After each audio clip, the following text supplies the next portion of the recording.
I got a pretty cool one today. It's a Trailblazer LT, but it's like an SS clone. Pretty cool. Two-wheel drive, 06 model.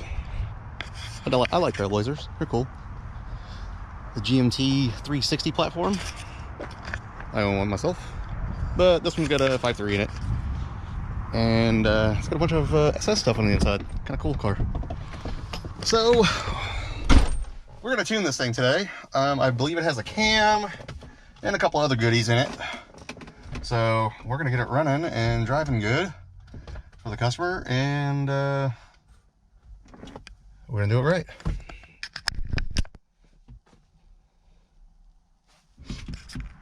All right, so I had to delete DOD. I was wondering why it had a bad misfire. So deleted DOD. That's the only thing I've done to it. And so now I'm gonna work on getting it to idle good. I think it's an NSR cam. It ain't nothing crazy because it's actually running on the stock, the tune there. So I'm gonna go ahead and put it in speed density mode. So we're gonna turn off the long-term fuel trims. We're gonna turn off the mass airflow sensor, and then run it in speed density, and then we are going to tune the VE tables like we always do. Okay, mill on first error, that's P0103, fail the math. So we got a 2. Well, you can smell that it just got put together. So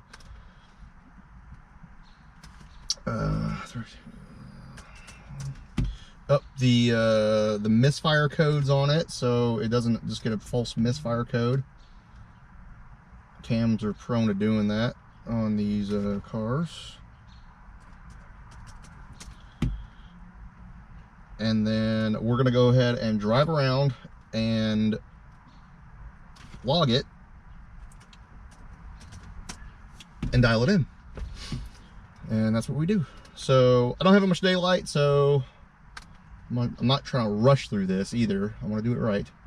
So we're gonna go ahead and knock this thing out real quick.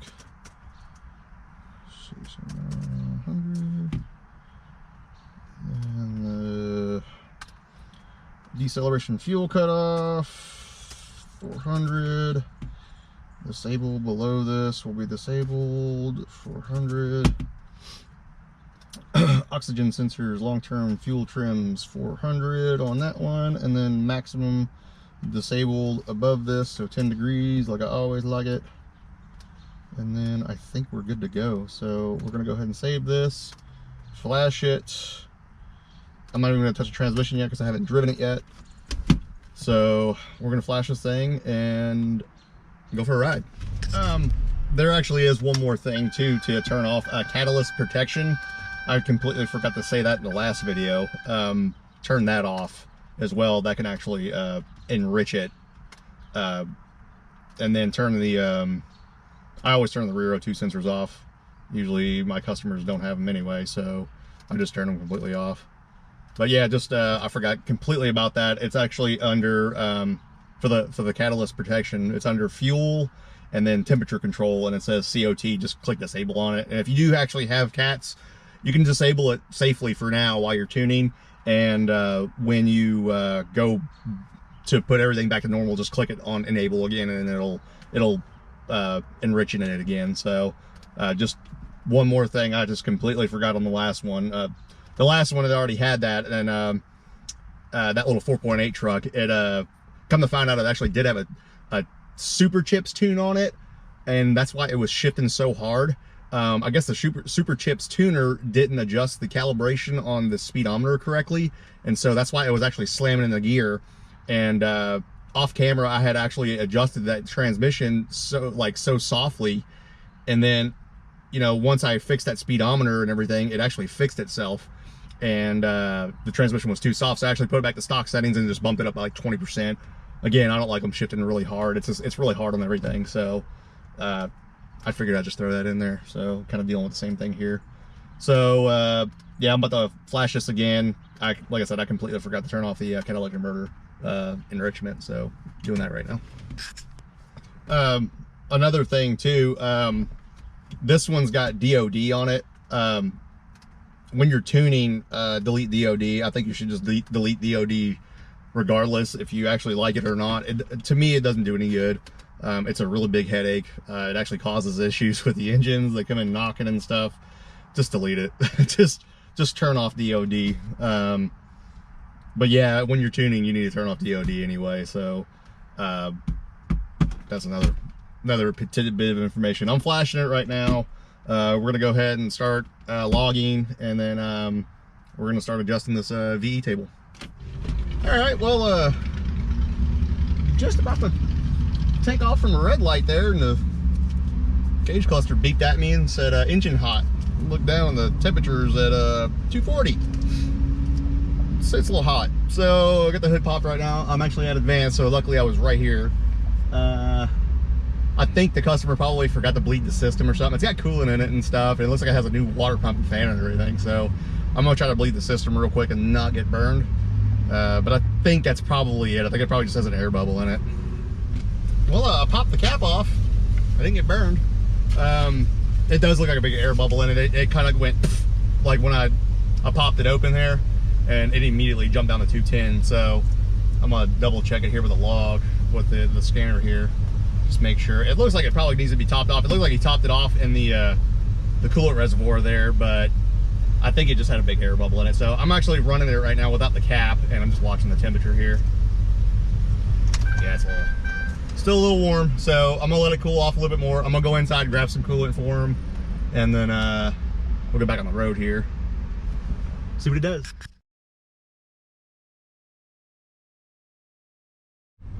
All right, we're gonna top off with coolant. I'm gonna let it idle here for a second. I'm just gonna make damn sure it's not gonna make another air bubble, but it took an entire gallon, so I think it was pretty dry. He might have put some coolant in there and just never started it. I don't think he even started it. So I'm gonna let it sit here and just idle for a minute, just see where it goes. Just while I'm in a parts store parking lot, you know, I'd rather be here than on the side of the road. So just gonna make sure everything's okay, and then we'll get back on the road. All right, I'm on my little private road here, and coolant's still good. 198 degrees driving down the road. Hey, we're good to go. Pretty lean, pretty rich. So it's really rich down low and kind of lean up top. So I don't know what cam's in it. It's probably like an NSR cam or something really mild cam. But it's got long tube headers on it, and I think an exhaust. It's really quiet. I own a Trailblazer too. Mine's an 02 model, and this makes me want to V8 swap mine. So I like this. This is cool. But I think, I'm not sure. I didn't really talk to the customer too much, but I think it's just SS kind of everything swapped. He's got the heater on. We're not having this today. No, it's too hot for that. Okay. But yeah, I'm just gonna dial it in. Dial in the VE table, so we're just driving around for a little bit, putting some mileage on it, and then yep. Okay. Yeah. That's all we're doing. So drives really good. But yeah, let's dial in these VE tables. All right. I asked the customer what cam's in it. It's a TSP truck stage 2 cam, high lift. So it doesn't really low like hardcore, but it runs really good. It's pretty deppy. I dig it. It's pretty cool.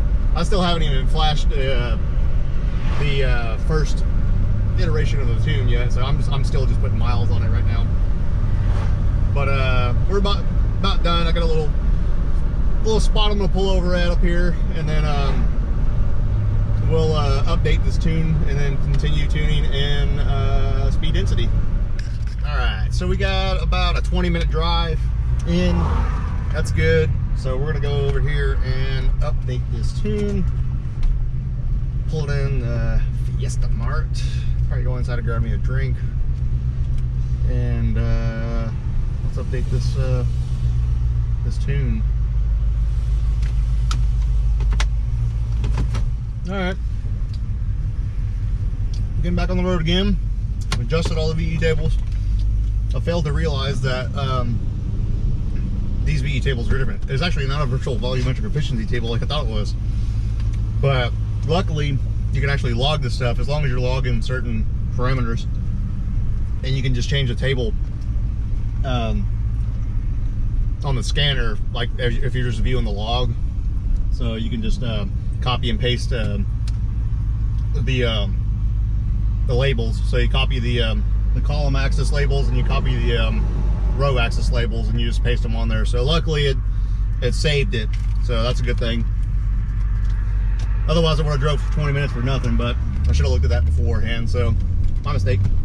Not a big deal. So off on the road again. More tuning.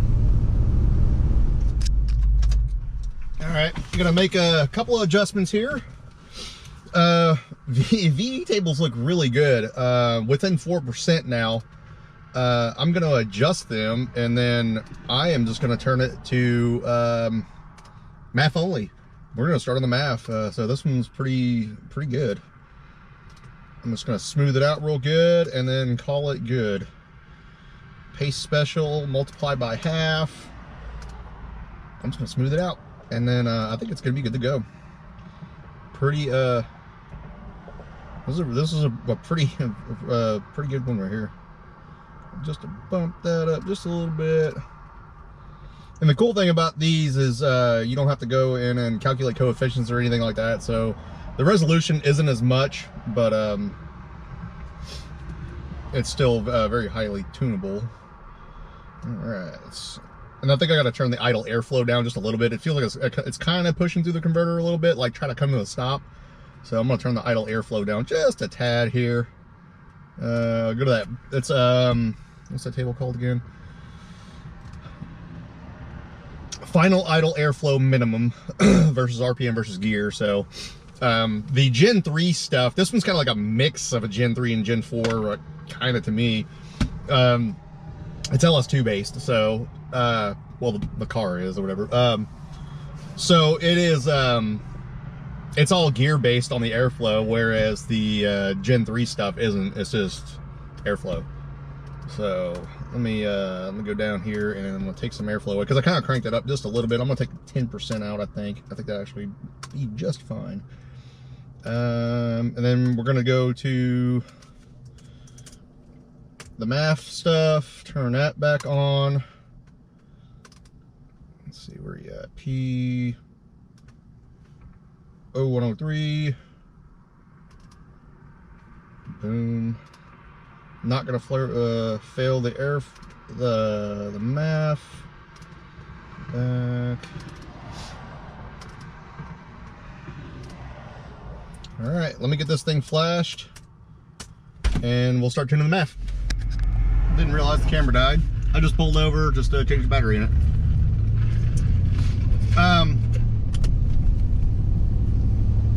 I think this one's just about done. The MAF is pretty much dialed in. I only took two flashes for it, so the only thing I gotta do now is a little water and throttle pull and see if there's any knock.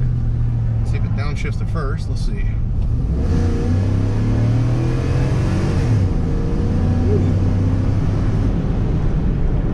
Gets it. I'm pretty impressed.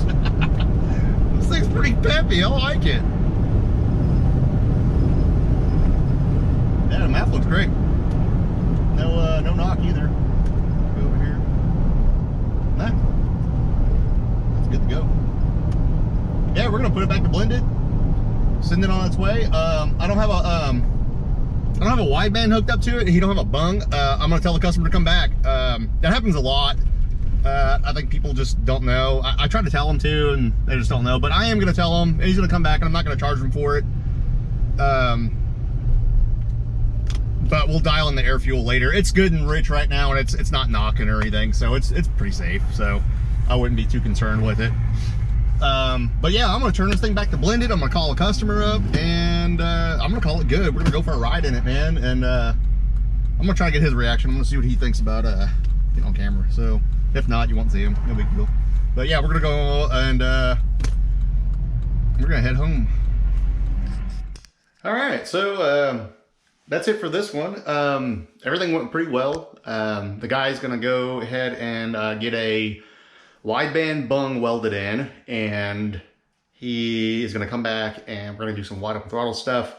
I only did a couple of pulls just to make sure to actually shift it fine. It is rich. I actually riched up the table on the power enrichment. The timing's really conservative. It's at like 22 to 25. Like it's spot on, so that's good. Everything else, it actually runs and drives just like a normal stock truck, just with a little bit of cam in it. So that's a pretty good cam for that thing. Personal opinion, I think it needs a converter, but I think it'd be fine for daily driving. So anyway, don't forget to hit that like button, dislike button, and subscribe. See ya.